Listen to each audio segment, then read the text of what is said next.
आज की इस वीडियो में हम सीखने वाले हैं सलातुत तस्बीह नमाज पढ़ने का सही और मुकम्मल तरीका क्या है, और साथ ही साथ ये भी जानेंगे कि इसका सबसे बढ़िया टाइम क्या होता है, सुबह, दोपहर, शाम या रात में। और साथ ही साथ ये भी जानेंगे कि इसके अंदर कौन कौन सी दुआएं पढ़ी जाती हैं और इसमें कितनी रकातें होती हैं और उन रकातों में कौन सी सूरत पढ़ना ये अफजल है, और इसी के साथ ये भी सीखेंगे कि इसकी क्या फजीलत है। तो चलिए वीडियो को शुरू करते हैं और आपको बताते हैं। और भी बहुत सारी चीज़ें हम आपको सिखाएंगे, वीडियो को अंत तक देखते रहिएगा, तब आपकी समझ में टोटल बात आ जाएगी। तो देखिए, इस नमाज का बेइंतहा सवाब है। हदीस शरीफ में इसका बेइंतहा सवाब बताया गया है। एक बार हुजूर अक़दस सल्लल्लाहु ताला अलैहि वसल्लम ने हज़रत अब्बास रदी अल्लाह ताला अन्हु से फरमाते हैं कि ऐ चचा, आप सलातुत तस्बीह की नमाज रोज़ाना पढ़ा करें। अगर रोज़ाना नहीं पढ़ सकते तो हफ्ते में कम से कम एक बार पढ़ लिया करें। हफ्ते में नहीं पढ़ सकते तो महीने में एक बार पढ़ लें। महीने में नहीं पढ़ सकते तो साल में एक बार पढ़ लें, और साल में भी नहीं अगर पढ़ सकते हैं तो ज़िंदगी में, पूरी ज़िंदगी में एक बार ज़रूर पढ़ लें। तो देखिए, जब नबी करीम सल्लल्लाहु अलैहि वसल्लम ने किसी भी चीज़ के पढ़ने का हुक्म दिया हो और बताया हो कि इसमें बहुत ज़्यादा सवाब है, तो बिल्कुल लाजमी है कि उसके अंदर बेइंतहा सवाब होगा और हमारे गुनाहों की बख्शिश भी हुआ करेगी उसके ज़रिए। तो आपको ज़रूरी है कि यार, कोई बहुत बड़ी नमाज तो उन्होंने इरशाद नहीं फरमाया, नहीं पढ़ पा रहे तो पूरी ज़िंदगी में तो एक बार आपको पढ़ ही लेना चाहिए। ऐसा तो है नहीं कि कोई 10 दिन, 4 दिन या 1 महीना इसको लगेगा पढ़ने में। तो ज़िंदगी में अगर एक बार पढ़ने का हुक्म आया है तो बिल्कुल हमें हुजूर सल्लल्लाहु अलैहि वसल्लम के हुक्म को ज़रूर बजा लाना चाहिए। अब मान लीजिए कोई शख्स नहीं पढ़ता है तो गुनहगार तो नहीं होगा, लेकिन इस सवाब से ज़रूर महरूम रह जाएगा। तो इसलिए ज़रूरी है कि यार पढ़ लिया करें, क्या पता हुजूर का यही एक हुक्म का हमें पालन करने की वजह से हमारी बख्शिश हो जाए। तो इसलिए ज़रूरी है कि नबी के हुक्म को जितना हो सके पालन करने की कोशिश करें। तो चलिए वीडियो को शुरू करते हैं और आपको बताते हैं इसके नमाज़ पढ़ने का सही और बढ़िया तरीका। तो सबसे पहले इसकी टाइमिंग जान लेते हैं कि किस टाइम इसे पढ़ना सबसे बेहतर है। तो देखिए, जब ज़ोहर का वक्त शुरू हो जाता है तो आप ज़ोहर की नमाज़ पढ़ने से पहले इसको पढ़ लें, ये जो है सही टाइम बताया गया है। लेकिन बाज़ उलमा कराम ने कहा कि जब आप जुमा के दिन, जैसे ये डेली का रूटीन मैं बता रहा हूँ, अगर डेली आप पढ़ते हैं तो, अब अगर मान लीजिए हफ्ते में अगर आप पढ़ते हैं तो जुमा के दिन जब जुमा की अजान हो जाए तो आप मस्जिद में पहले पहुँचें और उसके बाद पहले सलातुत तस्बीह की नमाज़ पढ़ें, फिर अपना जुमा की नमाज जो 4 सुन्नत होती है और जितनी भी नमाज़ें होती हैं वो पढ़ने की कोशिश करें। अब अगर मान लीजिए कोई शख्स नहीं ऐसा पढ़ सकता, नहीं उसको टाइम मिल पा रहा है दिन में, तो वो रात में क्या पढ़ सकता है? तो बिल्कुल पढ़ सकता है, और हमारी औरतें भी पढ़ सकती हैं, हमारी बहनें भी इस नमाज को पढ़ सकती हैं। सारे लोगों के लिए ये हुक्म है, ऐसा नहीं कि सिर्फ मर्दों के लिए जी है हुक्म है कि साहबा कराम हज़रत अब्बास रदी अल्लाह ताला अन्हु से अपने चचा से इरशाद फरमाए तो केवल मर्दों को ही लिए ये ज़रूरी, तो मर्द, औरत और मर्द दोनों ये नमाज़ पढ़ सकते हैं। तो टाइमिंग का तो मैंने आपको बता दिया। क्या इसको जमात से भी पढ़ सकते हैं? तो अक्सर जगहों पे देखा गया कि रमज़ान के दिनों में तरावी पढ़ने के बाद इसको जमात से पढ़ते हैं, तो आप भी पढ़ सकते हैं, ऐसा कोई मसला नहीं है। अब इसमें जान लेते हैं कि जो है इसके अंदर जो कितनी रकातें होती हैं ये जान लीजिए। तो देखिए, इसमें 4 रकातें होती हैं, और जो 4 रकात होती है वो एक ही नियत में चारों रकात को पढ़ना होता है। ऐसा नहीं आप 2-2 रकात करके पढ़ेंगे, तो बल्कि आपको 4 रकात इकट्ठा पढ़ना होता है। ऐसा नहीं 2 रकात पढ़े और सलाम फेर दिए, बल्कि 4 रकात नफल नमाज जैसी पढ़ी जाती है वैसे ही पढ़ना है। अब इसमें जान लेते हैं कि कौन सी सूरत जो है पढ़ना ये सबसे बेहतर है और कौन सी दुआ इसमें पढ़ी जाती है। तो देखिए, इसके पहली रकात में सूरह तकासुर पढ़े। सूरह तकासुर आपको मैं बता दूं, अलहाकुमुत तकासुर हत्ता ज़ुरतुमुल मकाबिर, इसको जो है सूरह तकासुर बोला जाता है। अलहाकुमुत तकासुर हत्ता ज़ुरतुमुल मकाबिर कल्ला सौफ़ा तअलमून सुम्मा कल्ला सौफ़ा तअलमून, ये पूरी सूरह है, बहुत बड़ी नहीं है, 4 लाइन का आप याद कर लीजिएगा। इसकी दूसरी रकात में पढ़ें सूरह असर। सूरह असर ये तो और छोटी लाइन है, वल असर इन्नल इंसाना लफ़ी खुस्र इल्लल्लज़ीना आमनू व अमिलुस सालिहाति व तवासौ बिल हक़्क़ि व तवासौ बिस सब्र, ये भी है। इसके बाद तीसरी रकात में कुल या अय्युहल काफिरून, सूरह काफिरून जिसको बोला जाता है, कुल या अय्युहल काफिरून, ये इसको आप पढ़ लीजिए। और चौथी रकात में सूरह इखलास यानी कुल हुवल्लाहु अहद पढ़ें, ये तो ये बेहतर है। अब मान लीजिए अगर आपको ये सूरत नहीं याद है तो आपको जो सूरत याद हो वो आप पढ़ सकते हैं। तो अपने टाइमिंग जान लिया, रकातें जान ली और इसकी फजीलत जान ली, ठीक ना। अब चलिए वीडियो को शुरू करते हैं और आपको बताते हैं इसके नमाज पढ़ने का सही और मुकम्मल तरीका क्या है। सबसे पहले आपको नियत बांधना है। नियत की मैंने 4 रकात नमाज सलातुत तस्बीह वास्ते अल्लाह ताला के मुँह मेरा काबा शरीफ की तरफ अल्लाहु अकबर कह के नाफ के नीचे हाथ बांध लेंगे। मैं आपको हर बार की तरह इस बार भी कह रहा हूँ कि नियत दिल के इरादे को कहते हैं। अगर आप दिल में इरादा रख लिए तो आपकी नमाज हो जाएगी। कोई ज़रूरी नहीं है कि आप ज़बान से कहें, क्योंकि नियत आपने कर लिया तो वो हो गया। अब ज़बान से कर लेना ये अफजल है। अगर नहीं करते हैं तो कोई कराहत नहीं होगी, ना ही सवाब में कोई कमी आएगी।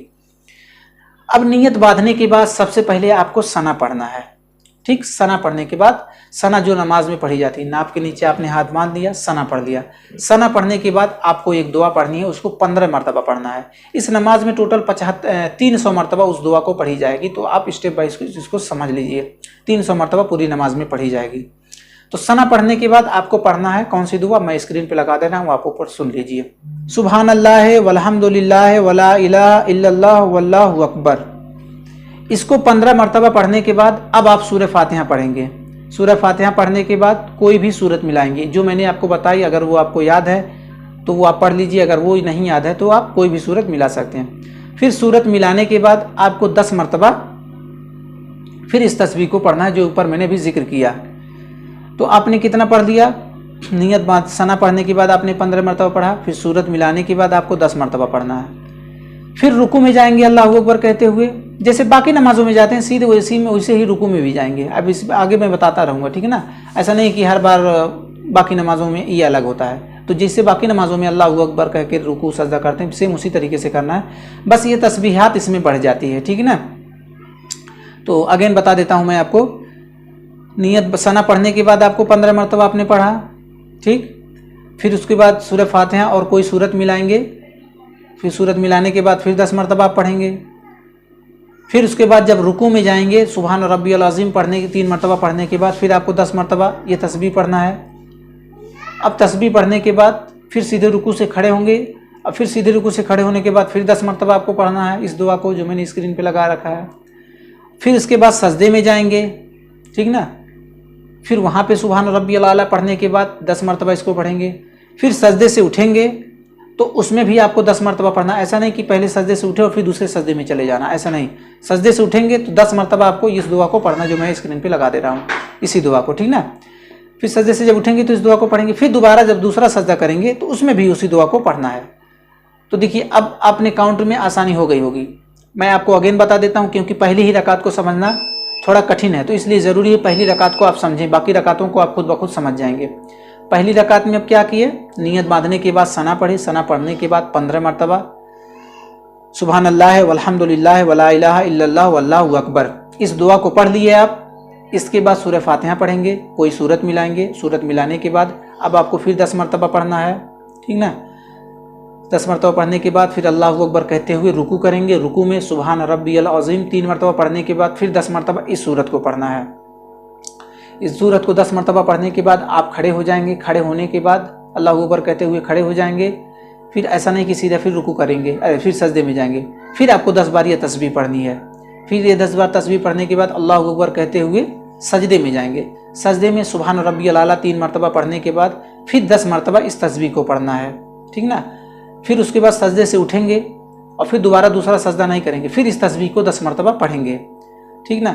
10 मरतबा पढ़ने के बाद फिर दूसरा सजदा करेंगे। दूसरे सजदे में सुभान रब्बियल आला 3 मरतबा पढ़ने के बाद 10 मरतबा इसको फिर पढ़ेंगे। फिर पढ़ने के बाद सीधे आप खड़े हो जाएंगे अल्लाहु अकबर कहते हुए। अब इसमें आपको सूरह फातिहा पढ़ने से पहले फिर इस तस्बीह को जो है, इसमें आप सना नहीं पढ़ना होगा। अब जब दूसरी रकात के लिए उठेंगे तो इसमें आपको सना नहीं पढ़ना है, सीधे आपको 15 मरतबा इस तस्बीह को पढ़ना है। जब ये तस्बीह 15 मरतबा पढ़ लेंगे फिर सूरह फातिहा पढ़ेंगे, कोई सूरत मिलाएंगे। फिर इसके बाद 10 मरतबा इस सूरत को पढ़ेंगे। फिर इसके बाद अल्लाहु अकबर कह के रुकू में जाएंगे। रुकू में सुभान रब्बियल अज़ीम 3 मरतबा पढ़ेंगे। फिर 10 बार इस तस्बीह को पढ़ना है। फिर रुकू से सीधे उठेंगे अल्लाहु अकबर कहते हुए। फिर इसमें भी आपको सीधे फिर सजदे में नहीं जाना, फिर आपको 10 मरतबा इस तस्बीह को पढ़ना है। फिर 10 मरतबा इस तस्बीह को पढ़ने के बाद सीधे सजदे में जाएंगे। सजदे में जाने के बाद सुभान रब्बियल आला 3 मरतबा पढ़ेंगे। उसके बाद 10 मरतबा इस तस्बीह को पढ़ेंगे। फिर सजदे से उठेंगे, जिसको जलसा बोला जाता है, ठीक ना।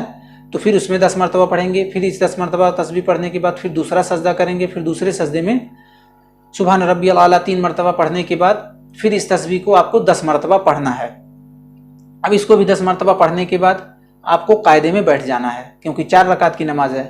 फिर इसमें आपको तहियात पढ़ना है। तहियात पढ़ने के बाद आपको तस्बीह नहीं पढ़नी है, ऐसा ना कि आप फिर 10 मरतबा तस्बीह पढ़ें। तहियात पढ़ेंगे, तहियात पढ़ने के बाद फिर सीधे खड़े हो जाएंगे। अब फिर जब सीधे खड़े होंगे तो फिर आपको इसी तरीके से 15 मरतबा पहले इस तस्बीह को पढ़ेंगे। इस तस्बीह के पढ़ने के बाद फिर सूरह फातिहा पढ़ेंगे। सूरह फातिहा पढ़ने के बाद कोई सूरत मिलाएंगे, या मैंने जो सूरत बता रखी है अगर उनमें से वो याद है तो आप वो पढ़िए, ठीक ना। फिर कोई सूरत मिलाने के बाद फिर 10 मरतबा इस सूरत को पढ़ेंगे। इस तस्बीह को पढ़ेंगे। तस्बीह पढ़ने के बाद अल्लाह अकबर कहते हुए रुकू में जाएंगे। रुकू में जाने के बाद सुभान रब्बियल अज़ीम 3 मरतबा पढ़ेंगे। फिर 10 मरतबा इस तस्बीह को पढ़ेंगे जो मैंने आपको बता रखा है। फिर 10 मरतबा पढ़ने के बाद फिर आप रुकू से उठेंगे। रुकू से उठने के बाद आपको फिर सीधे सजदे में नहीं जाना, फिर आपको 10 मरतबा ये पढ़ना है। फिर अल्लाह अकबर कहते हुए सीधे सजदे में जाएंगे। सजदे में जाने के बाद फिर सुभान रब्बियल आला 3 मरतबा पढ़ेंगे और उसके बाद 10 मरतबा इस तस्बीह को पढ़ना है। फिर सजदे से उठेंगे। फिर इसके बाद आपको 10 मरतबा ये तस्बीह पढ़ना है, ठीक ना। फिर उसके बाद दूसरा सजदा करेंगे। दूसरे सजदे में भी सुभान रब्बियल आला पढ़ने के बाद आपको 10 मरतबा ये इस तस्बीह को पढ़ना है। फिर इसके बाद सीधे आप खड़े हो जाएंगे चौथी रकात के लिए। अब चौथी रकात में फिर आपको सबसे पहले सूरह फातिहा पढ़ दें, ये 15 मरतबा पढ़ना है। 15 मरतबा पढ़ने के बाद फिर आपको सूरह फातिहा पढ़ना है, कोई सूरत मिलानी है। फिर इसके बाद 10 मरतबा इस तस्बीह को पढ़ना है।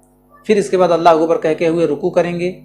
रुकू करने के बाद सुभान रब्बियल अज़ीम पढ़ेंगे। सुभान रब्बियल अज़ीम पढ़ने के बाद फिर 10 मरतबा इसको पढ़ेंगे। फिर इसको पढ़ने के बाद 10 मरतबा सीधे रुकू से खड़े होंगे। खड़े होने के बाद अब आपको फिर सीधे जो है 10 मरतबा पढ़ना है इस तस्बीह को। फिर तस्बीह पढ़ने के बाद आप सजदे में जाएंगे। फिर सजदे में जाने के बाद सुभान रब्बियल आला 3 मरतबा पढ़ेंगे। उसके बाद फिर 10 मरतबा इसको पढ़ना है इस तस्बीह को। फिर सजदे से उठेंगे, दूसरे सजदे के लिए फिर सजदे से उठेंगे।